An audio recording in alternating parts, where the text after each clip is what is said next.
This is step one on how we put up wood fence. We use a pneumatic driver and we drive our galvanized posts. You can see them right here. They're going to go in the ground 36 inches. That is step one.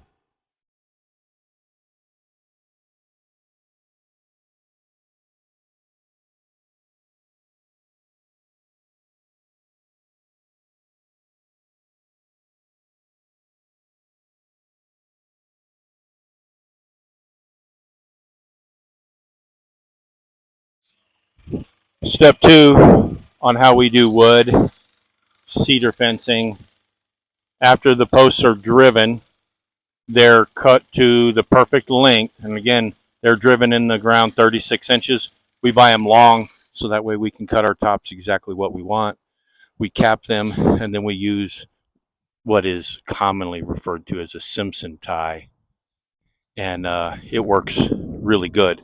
So we measure using string line where the top and bottom rail is going to be. And in case there's grade breaks like there is, you can see there's a grade break here. And then the third step will be putting on our horizontal supports. And as you can see, we run two. We give the customer the option of putting 2 or 3 horizontal supports up. And then from there, we put our pickets up. And pickets,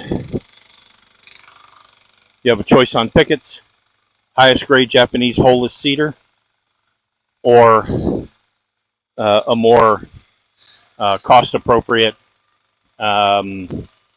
cedar. It's not high dollar, it's not low dollar. It's a really good picket, uh, decent thickness. And again, we give our customers the option on how they want to do it, what their choice is. The Japanese holeless is gorgeous. It's some of the best looking wood I've ever seen. And then we also give the customer the choice of whether we're going to nail or screw. And a lot of people have there's a controversy over what is best. In our area of the world, we get very high winds, 50, 60, 70 mile an hour winds. And ring shank nails, as told to me by construction engineers, is the best way because there is flexibility within that ring shank nail. But for the homeowner, it is hard to replace pickets.